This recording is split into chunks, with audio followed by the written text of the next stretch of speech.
السلام علیکم ورحمۃ اللہ وبرکاتہ۔ پیارے دوستو، آج کی ویڈیو میں ہم بات کرنے والے ہیں درود اکبر کے بہترین فائدوں کے بارے میں۔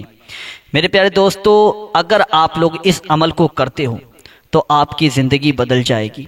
آپ لوگ اپنی زندگی میں خوشیاں محسوس کرنے لگو گے، ہر پریشانی، ہر دکھ تکلیف آپ کی ختم ہو جائے گی۔ یعنی آپ کے گھر میں، کاروبار میں، روزی روٹی میں، کھیتی باڑی میں برکت ہونا شروع ہو جائے گی، کاروبار اچھا چلنے لگے گا۔ یعنی اے ٹو زیڈ ہر پریشانی آپ کی ختم ہونے والی ہے۔ آپ کے دشمن آپ سے محبت کرنے والے ہیں۔ حضور صلی اللہ تعالی علیہ وسلم کی محبت آپ کے دل میں پیدا ہو جائے گی۔ حضور کا دیدار بھی انشاءاللہ اللہ تبارک و تعالیٰ کے فضل و کرم سے آپ کو ہو جائے گا۔ شرط یہ ہے آپ لوگوں کو ہمارے بتائے ہوئے راستے پر چلنا ہوگا، تب آپ کی ساری پریشانیاں انشاءاللہ ختم ہو جائیں گی۔ آپ لوگوں کو کس طریقے سے اس عمل کو کرنا ہے اور کون سے وقت میں کرنا ہے، ساری جانکاری میں دینے والا ہوں، تو ویڈیو کے آخر تک آپ لوگ بنے رہیے گا۔ ہم نے آپ لوگوں کے لیے درود اکبر آخر میں لگائی ہے، اسے سنیں گے اور اس کے فائدے کیا کیا ہوں گے، ساری جانکاری میں دینے والا ہوں، تو ویڈیو تک آخر تک آپ لوگ بنے رہیے گا۔ چلیے دوستو، ویڈیو شروع کرتے ہیں اور جانتے ہیں درود اکبر کے فائدوں کے بارے میں۔ پیارے دوستو، یہ درود پاک ایک ایسا درود ہے جسے آپ لوگ اپنی زندگی کا روزانہ کا پڑھنے کا معمول بنا لیتے ہو۔ اگر آپ لوگوں سے پڑھنا نہیں آتی ہے تو سننے کا معمول بنا لیتے ہو، یعنی عادت اپنی سننے کی بنا لیتے ہو، تو اللہ تبارک و تعالیٰ کے فضل و کرم سے، اللہ کی رحمت سے، درود اکبر کی برکت سے آپ کے گھر میں اللہ تبارک و تعالیٰ رحمتیں اور برکتیں نازل کرتا رہے گا۔ یعنی آپ کے گھر سے رحمتیں اور برکتیں کبھی بھی ختم نہیں ہوں گی۔ جس گھر میں درود اکبر روزانہ پڑھی جاتی ہے، کاروبار کی جگہ پر جہاں تک بھی اس کی آواز جائے گی تو وہاں تک کی نیستی ختم ہوگی، جادو ٹونا ٹٹکا ختم ہو جائے گا، وہاں تک کی بندش کھل جائے گی، رزق میں اضافہ ہوگا، رزق آپ کے گھر تک غیب سے پہنچتا رہے گا۔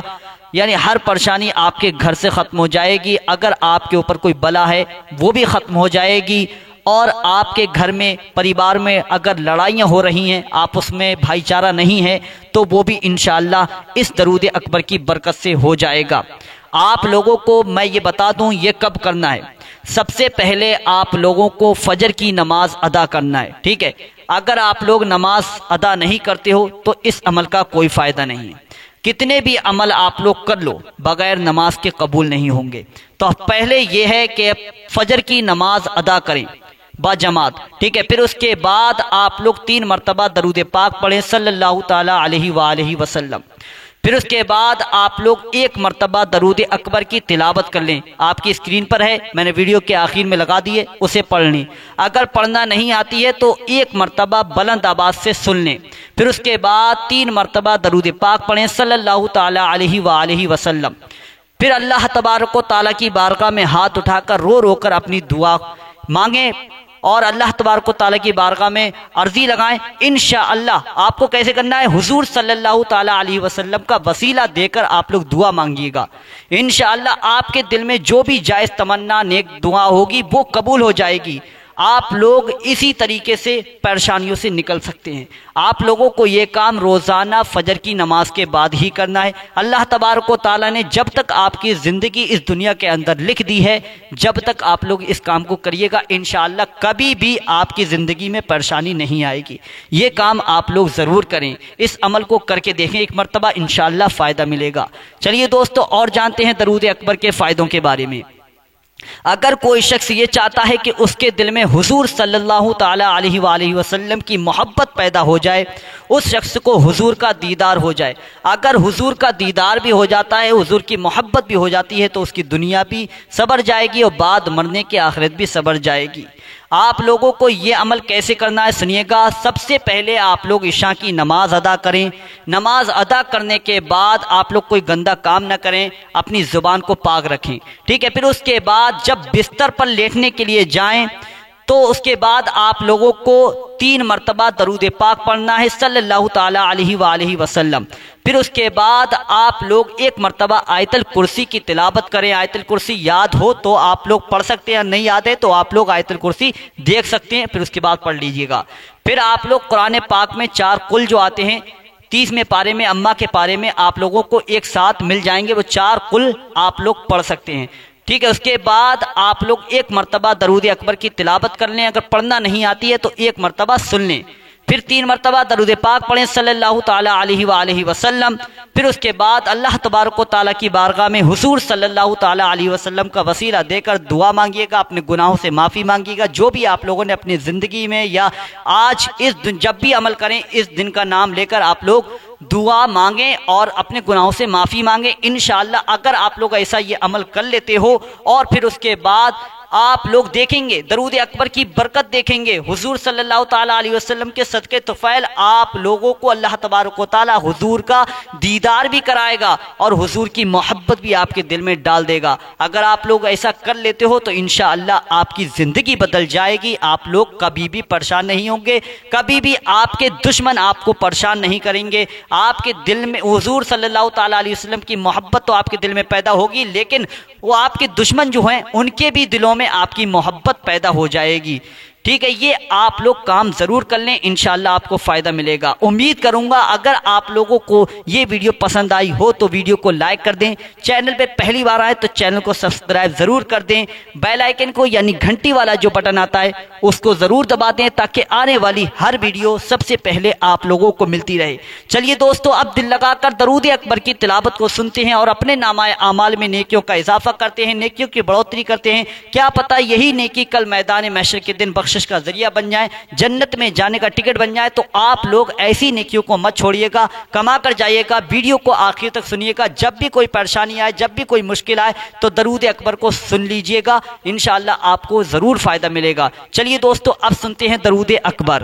بسم اللہ الرحمن الرحیم، درود اکبر۔ الصلاۃ والسلام علیک یا رسول اللہ، الصلاۃ والسلام علیک یا نبی اللہ، الصلاۃ والسلام علیک یا حبیب اللہ، الصلاۃ والسلام علیک یا خلیل اللہ، الصلاۃ والسلام علیک یا صفی اللہ، الصلاۃ والسلام علیک یا خیر خلق اللہ، الصلاۃ والسلام علیک یا مکی اللہ، الصلاۃ والسلام علیک یا قریشی اللہ، الصلاۃ والسلام علیک یا مدنی اللہ، الصلاۃ والسلام علیک یا من اخترہ اللہ، الصلاۃ والسلام علیک یا من عظمہ اللہ، الصلاۃ والسلام علیک یا خلیفۃ اللہ، الصلاۃ والسلام علیک یا حضرت اللہ، الصلاۃ والسلام علیک یا صفوۃ اللہ، الصلاۃ والسلام علیک یا حجت اللہ، الصلاۃ والسلام علیک یا رحمت اللہ، الصلاۃ والسلام علیک یا نور اللہ، الصلاۃ والسلام علیک یا محمد رسول اللہ، الصلاۃ والسلام علیک یا صاحب التاج والمعراج، الصلاۃ والسلام علیک یا صاحب الحوض الكوثر، الصلاۃ والسلام علیک یا صاحب الشفاعہ، الصلاۃ والسلام علیک یا صاحب النعمہ، الصلاۃ والسلام علیک یا خاتم النبوۃ والرسالہ، الصلاۃ والسلام علیک یا نبی المدنی، الصلاۃ والسلام علیک یا نبی الحرمی، الصلاۃ والسلام علیک یا نبی العربی، الصلاۃ والسلام علیک یا نبی الحجازی، الصلاۃ والسلام علیک یا نبی التہامی، الصلاۃ والسلام علیک یا نبی الہاشمی، الصلاۃ والسلام علیک یا نبی القرشی، الصلاۃ والسلام علیک یا نبی الزکی، الصلاۃ والسلام علیک یا نبی الامی، اللہم صل علی محمد سید المرسلین، اللہم صل على محمد سيد النبيين اللهم صل على محمد سيد المؤمنين اللهم صل على محمد سيد المتقين اللهم صل على محمد سيد الصالحين اللهم صل على محمد سيد المصلحين اللهم صل على محمد سيد الصادقين اللهم صل على محمد سيد المصدقين اللهم صل على محمد سيد الصابرين اللهم صل على محمد سيد الشاهدين اللهم صل على محمد سيد المشهودين اللهم صل على محمد سيد المرابطين اللهم صل على محمد سيد المنجين اللهم صل على محمد سيد المفلحين اللهم صل على محمد سيد المجيبين اللهم صل على محمد سيد الزاهدين اللهم صل على محمد سيد التائبين اللهم صل على محمد سيد الخائفين اللهم صل على محمد سيد العاطفين اللهم صل على محمد سيد الباكين اللهم صل على محمد سيد القائمين اللهم صل على محمد سيد الراكعين اللهم صل على محمد سيد الساجدين اللهم صل على محمد سيد المصلين اللهم صل على محمد سيد القارئين اللهم صل على محمد سيد الأزهدين اللهم صل على محمد سيد الموقنين اللهم صل على محمد سيد المناجين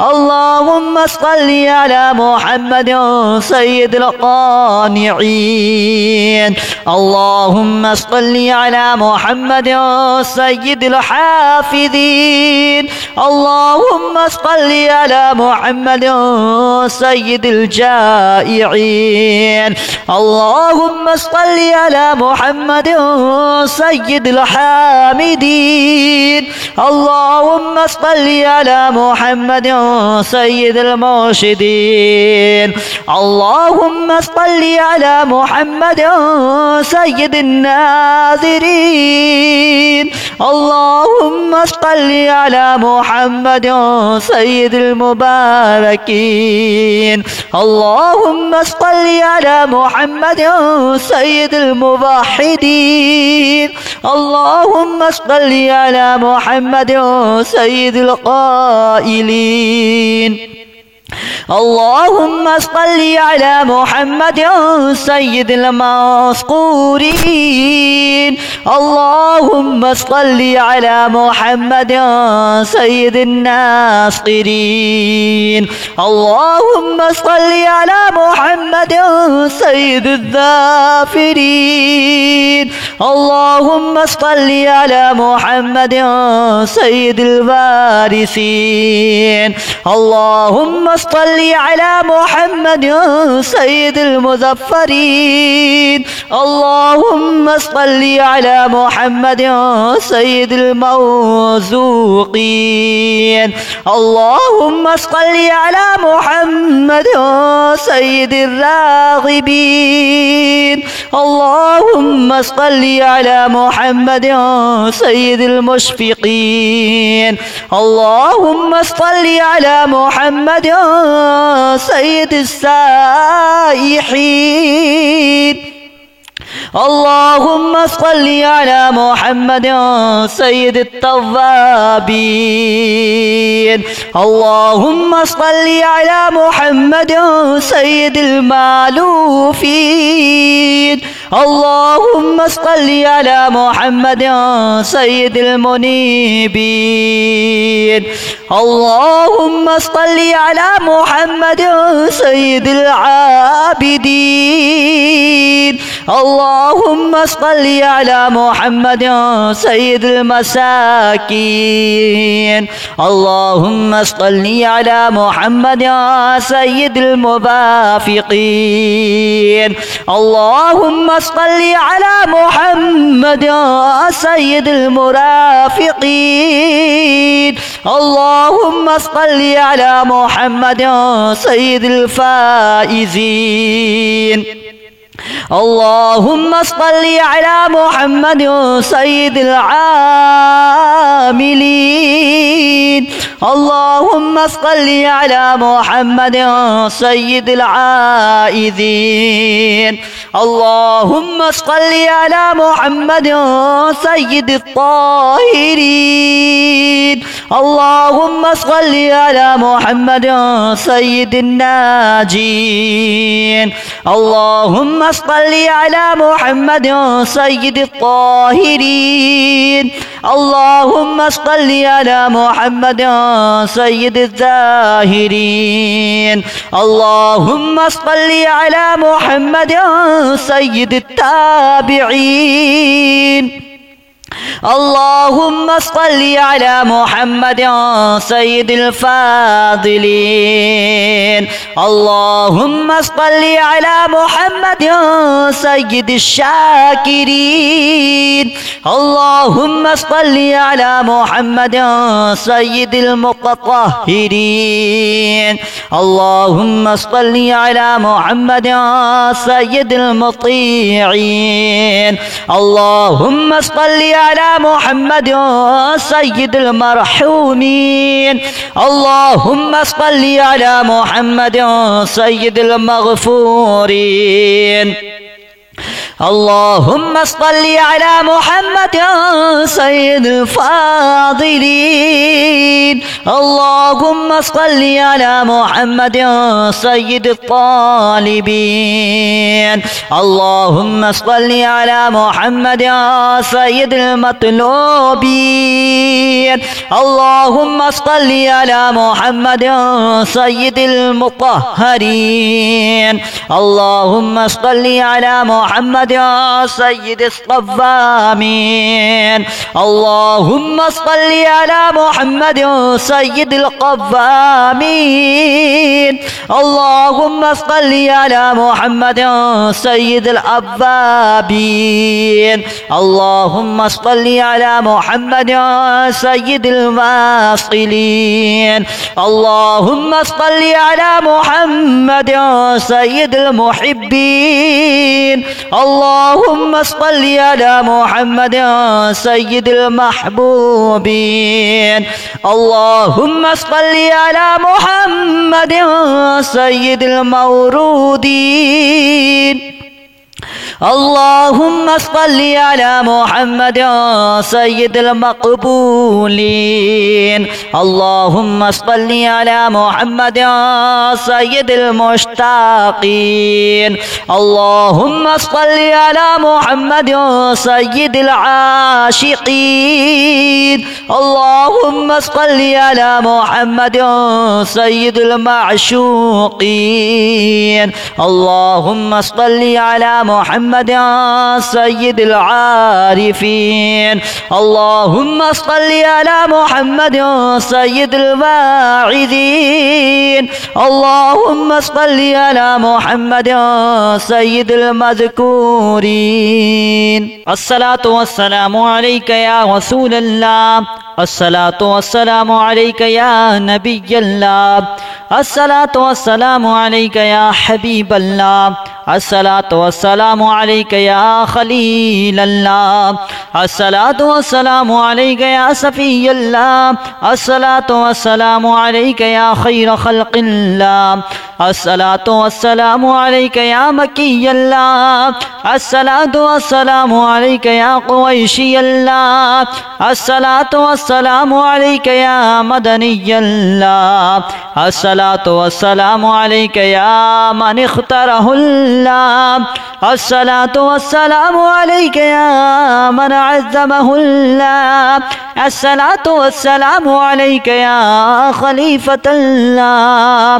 अस्सलातु वस्सलामु अलैका या हज़रतल्लाह, अस्सलातु वस्सलामु अलैका या सफ़वतल्लाह, अस्सलातु वस्सलामु अलैका या हुज्जतल्लाह, अस्सलातु वस्सलामु अलैका या रहमतल्लाह, अस्सलातु वस्सलामु अलैका या नूरल्लाह, अस्सलातु वस्सलामु अलैका या मुहम्मद रसूलुल्लाह, अस्सलातु वस्सलामु अलैका या साहिबत ताज वल मिअराज, अस्सलातु वस्सलामु अलैका या साहिबल हौज़िल कौसर, अस्सलातु वस्सलामु अलैका या साहिबश शफ़ाअह, अस्सलातु वस्सलामु अलैका या साहिबन निअमा, अस्सलातु वस्सलामु अलैका या खातिमन नुबुव्वति वर रिसाला, अस्सलातु वस्सलामु अलैका या नबियुल मदनी, अस्सलातु वस्सलामु अलैका या नबियुल हरमी, अस्सलातु वस्सलामु अलैका या नबियुल अरबी, अस्सलातु वस्सलामु अलैका या नबियुल हिजाज़ी, अस्सलातु वस्सलामु अलैका या नबियुत तिहामी, अस्सलातु वस्सलामु अलैका या नबियुल हाशिमी, अस्सलातु वस्सलामु अलैका या नबियुल क़ुरैशी, अस्सलातु वस्सलामु अलैका या नबियुस ज़की, अस्सलातु वस्सलामु अलैका या नबियुल उम्मी, अल्लाहुम्मा सल्लि अला मुहम्मद सय्यिदुल मुरसलीन, अल्लाहुम्मा सल्लि अला मुहम्मद सय्यिदिन नबिय्यीन, अल्लाहुम्मा सल्लि अला मुहम्मद सय्यिदिल मुमिनीन, अल्लाहुम्मा सल्लि अला मुहम्मद सय्यिदिल मुत्तक़ीन, अल्लाहुम्मा सल्लि अला मुहम्मद सय्यिदिस सालिहीन, अल्लाहुम्मा सल्लि अला मुहम्मद सय्यिदिल मुस्लिहीन, अल्लाहुम्मा सल्लि अला मुहम्मद सय्यिदिस सादिक़ीन, अल्लाहुम्मा सल्लि अला मुहम्मद सय्यिदिल मुसद्दिक़ीन, अल्लाहुम्मा सल्लि अला मुहम्मद सय्यिदिस साबिरीन, अल्लाहुम्मा सल्लि अला मुहम्मद सय्यिदिल शाहिदीन, अल्लाहुम्मा सल्लि अला मुहम्मद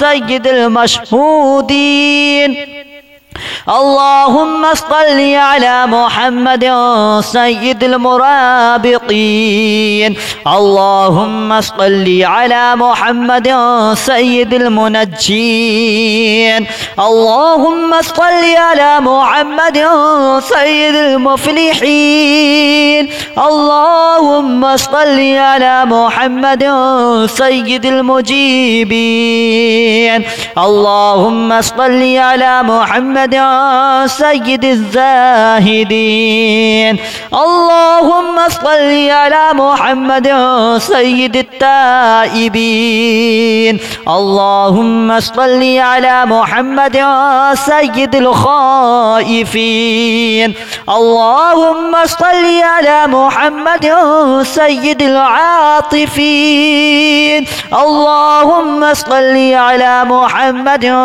सय्यिदिल बाकीन, اللهم صل على محمد سيد القائمين.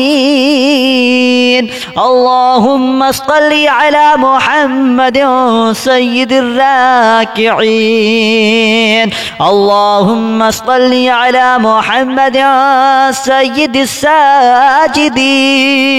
اللهم صل على محمد سيد المصلين. اللهم صل على محمد سيد القارئين. اللهم صل على محمد سيد الأزهدين. اللهم صل على محمد سيد الموقنين. اللهم صل على محمد سيد المناجين. اللهم صل على محمد سيد القانعين. اللهم صل على محمد سيد الحافظين. اللهم صل على محمد سيد الجائعين. اللهم صل على محمد سيد الحامدين. اللهم صل على محمد سيد المرشدين. اللهم صل على محمد سيد الناذرين. اللهم صل على محمد سيد المباركين. اللهم صل على محمد سيد الموحدين. اللهم صل على محمد سيد القائلين. اللهم صل على محمد سيد المذكورين. اللهم صل على محمد سيد الناصرين. اللهم صل على محمد سيد الذاكرين. اللهم صل على محمد سيد الوارثين. اللهم صل على محمد سيد المظفرين. اللهم صل على محمد سيد الموزوقين. اللهم صل على محمد سيد الراغبين. اللهم صل على محمد سيد المشفقين. اللهم صل على محمد سيد السائحين. اللهم صل على محمد سيد التوابين. اللهم صل على محمد سيد المالوفين. اللهم صل على محمد سيد المنيبين. اللهم صل على محمد سيد العابدين. اللهم صل على محمد سيد المساكين. اللهم صل على محمد سيد الموافقين. اللهم صل على محمد سيد المرافقين. اللهم صل على محمد سيد الفائزين. اللهم صل على محمد سيد العاملين. اللهم صل على محمد سيد العائذين. اللهم صل على محمد سيد الطاهرين. اللهم صل على محمد سيد الناجين. اللهم صل على محمد سيد الطاهرين. اللهم صل على محمد سيد الزاهرين. اللهم صل على محمد سيد التابعين. اللهم صل على محمد سيد الفاضلين. اللهم صل على محمد سيد الشاكرين. اللهم صل على محمد سيد المتطهرين. اللهم صل على محمد سيد المطيعين. اللهم صل على محمد سيد المرحومين. اللهم صل على محمد سيد المغفورين. اللهم صل على محمد سيد الفاضلين. اللهم صل على محمد سيد الطالبين. اللهم صل على محمد سيد المطلوبين. اللهم صل على محمد سيد المطهرين. اللهم صل على محمد سيد الصوامين. اللهم صل على محمد سيد القوامين. اللهم صل على محمد سيد الأوابين. اللهم صل على محمد سيد الواصلين. اللهم صل على محمد سيد المحبين. اللهم صل على محمد سيد المحبوبين. اللهم صل على محمد سيد المورودين. اللهم صل على محمد سيد المقبولين. اللهم صل على محمد سيد المشتاقين. اللهم صل على محمد سيد العاشقين. اللهم صل على محمد سيد المعشوقين. اللهم صل على محمد سيد العارفين. اللهم صل على محمد سيد الواعظين. اللهم صل على محمد سيد المذكورين.